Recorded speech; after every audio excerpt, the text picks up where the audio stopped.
Sama-sama tayong magiging karakli.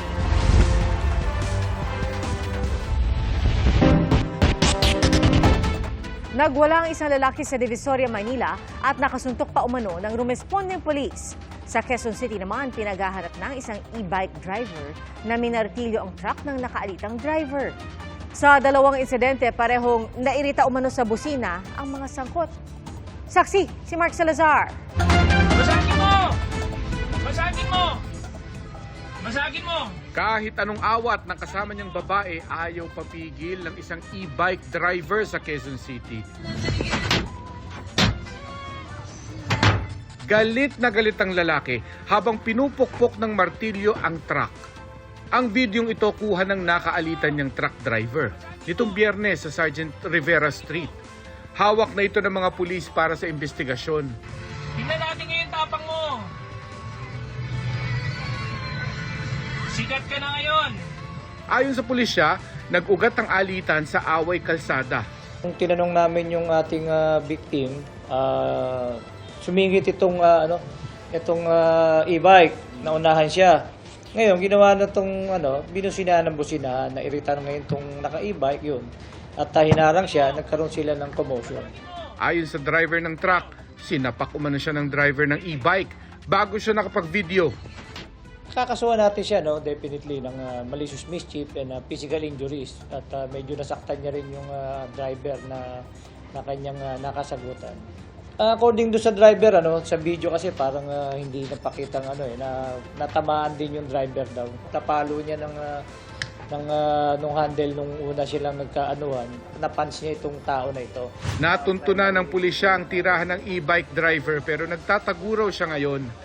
Ang driver ng truck, pinagbawalan ng kanilang kumpanya na magsalita sa media. Naaktuhan namang nagpapambuno ang dalawang lalaki sa gitna ng mataong kalsada sa Divisoria sa Maynila. Hindi rin pinalampas ng lalaking nakaasul na t-shirt ang motorsiklo ng kanyang kaalitan at paulit-ulit itong itinumba. Dumating ang pulisya pero tuloy pa rin ang pag-aamok ng nakaasul. Itinulak din niya ang isa pang motorista na itatabi lang sana ang nakatumbang motor. Sinubukan na sanang arestuhin ng lalaki pero maging pulis, sinuntok niya. Nakasingit naman ng suntok at tadyak ang ilang motorista, kabilang ang nakaaway ng suspect. Kalaunan, naaresto na ang lalaki. Pero hanggang sa presinto, agresibo pa rin siya. Pwede hindi kayo mga tunay na pulis pala. Fake kayo. Di ba fake? Duduran ko yung mukha mo. Huwag kang ganyan. Ayon sa pulisya, nag-ugat ang gulo dahil naingayan sa busina ng kanyang nakaalitan at iba pang mga sasakyan ang suspect. Ang suspect po natin ay naingayan po sa busina ng motorsiklo saka ng mga jeep. Doon po nagsimula na makipag-away po siya sa mga motorista sa Divisoria. Ay para naman po siya, sir, gawa ng yung jeep po na una sa kanyang yung sinasakyan kong jeep. Ay busina po ng busina. Sinabihan ko po, gusto mo bang magmadali? Lagyan mo ng pakpak at paliparin mo. Doon po siya nagalit. Pinaakyat niya po, ninahamon niya ako. Napag-alaman din na dating security guard ang suspect at nagpakilala umanong pulis. Nung naging kalmado na po ang suspect natin, nasabi po niya na meron po siyang family problem. Itinanggi naman ng suspect na nanuntok siya ng pulis. Hindi rin daw niya sinubukang agawin ang baril nito. Patong-patong na reklamo ang kakaharapin ng suspect. Hindi naman nagbigay ng pahayag sa pulisya ang mga biktima. Para sa GMA Integrated News, Mark Salazar, ang inyong saksi. Bigla na lang sinakal ang isang babae ng kanyang katabi sa isang jeep sa Davao City. At sa General Santos, nabulabog ang mga residente dahil sa isang lalaking may hawak na dalawang itak. Saksi, si Efren Mamak ng GMA Regional TV.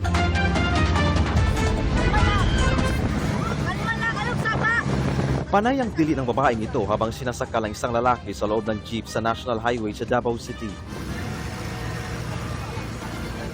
Sa investigasyon ng mga pulis, bigla na lang daw sinakal ng suspect ang 19 anyos na babae na papunta na noon sa trabaho. Hindi raw magkakilala ang dalawa. Binilisan ng driver ang pagpapatakbo at huminto sa pinakamalapit na police outpost. Paghinto ng jeep, nagkaroon ng pagkakataon ang ilang lalaki para masagip ang babae. Pahirapang paalisin ang lalaki sa jeep, kaya hinila na ito palabas ng sasakyan. Sa huli, naaresto ang lalaki at nasa kustodiya na ng mga pulis. mahaharap siya sa reklamong physical injury. Iniimbestigahan ang motibo ng suspect na hindi na nagbigay ng pahayag. Sa General Santos City, nabulabog ang mga residente dahil sa lalaking may hawak na 2 itak habang nasa labas ng isang tindahan sa palengke. Maya-maya, isang babae na kaanak umano ng lalaki ang lumapit sa kanya at nagmakaawa na ibigay ang mga itak. Pinasagot din sa kanyang tawag sa cellphone, ngunit hindi nakinig ang lalaki.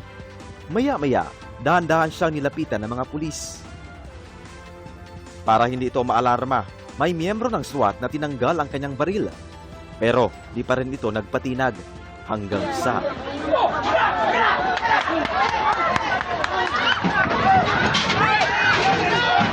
Pagka-aresto sa lalaki, nabawi ang hawak niyang itak. Nasugatan sa kamay ang isa sa mga rumesponding pulis.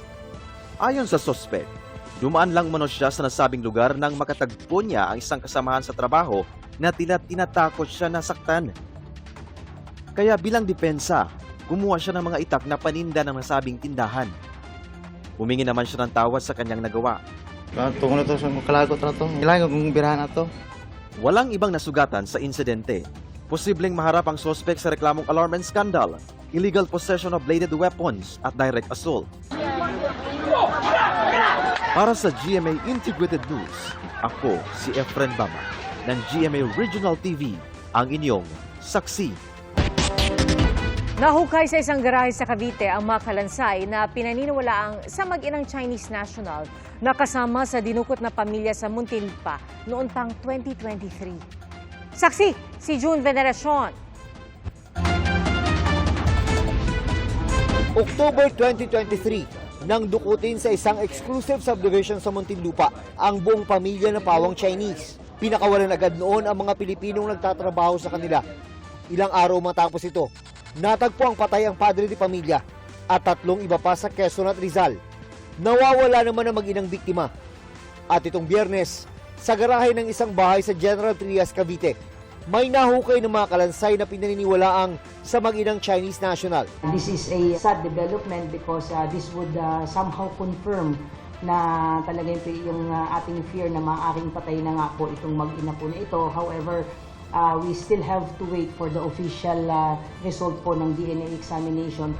Natunton ang pinaglibingan sa kanila matapos ituro ng pangunahing suspect sa pagdukot na naaresto noong nakarang linggo na ipagbigay alam na ito sa Chinese Embassy. Isa po sa tinitignan ay may kinalaman po ito sa business po and hopefully doon po sa pagkakaresto po ng sinasabing isa po sa primary suspect would give us more information with respect doon sa possible motive behind the kidnapping. Sinusubukan pa naming makuha ang panig ng naarestong suspect. Para sa GMA Integrated News, ako si June Veneracion, ang inyong saksi. Posibleng pagkatapos pa raw ng sona ng Pangulo, masimula ng impeachment trial ni Vice President Sara Duterte. Ang impeachment prosecution panel balak ipasabina ang bank records ng bise. Saksi, si Tina Panganiban Perez.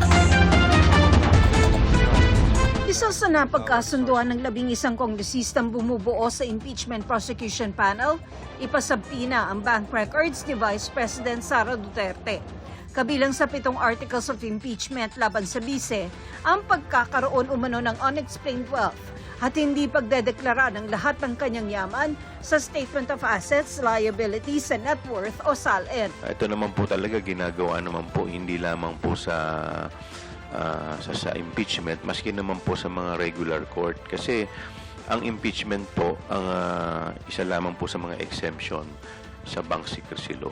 Paano naman kung biglang magbitiw ang bise habang isinasagawa ang paglilitis? Kung assuming for the sake of argument siya po ay nag-resign in advance, ang amin pong opinion dito ay dapat i-resolve rin yung isang penalty which is yung disqualification.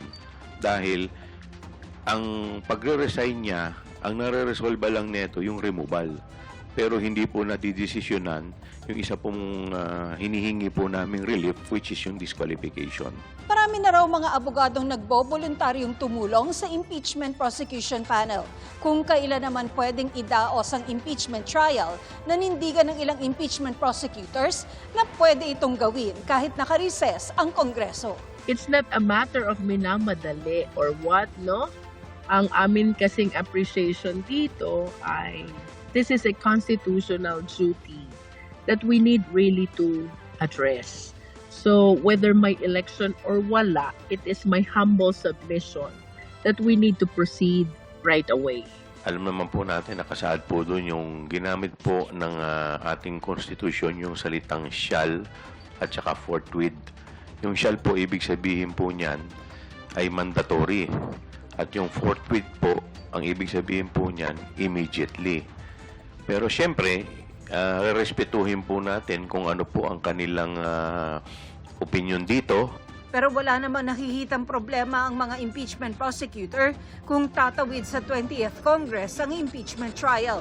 I wish to submit na ang impeachment court po is like any other court na kapag nabakante, just like nagkaroon ng changes in the personality of the Senate, what you will just do is to continue kung saan nagtapos yung previous sitting impeachment court judges. Sa tingin din ni Senate President Francis Escudero, sa susunod na Kongreso na magsisimula ang paglilitis.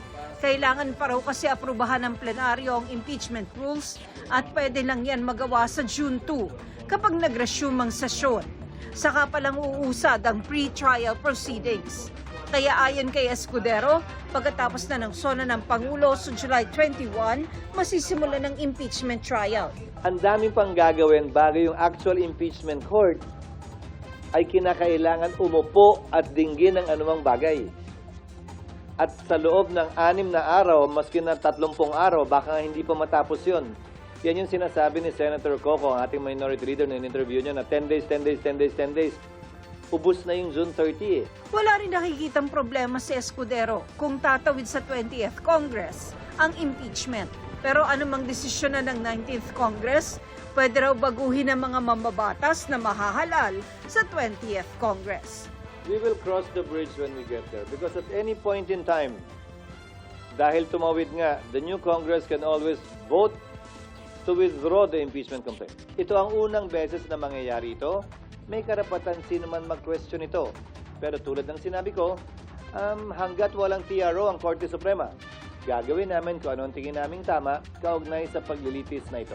Para sa GMA Integrated News, ako si Tina Panganiban Perez, ang inyong saksi. Mga kapuso, maging una sa saksi. Mag-subscribe sa GMA Integrated News sa YouTube para sa iba't ibang balita.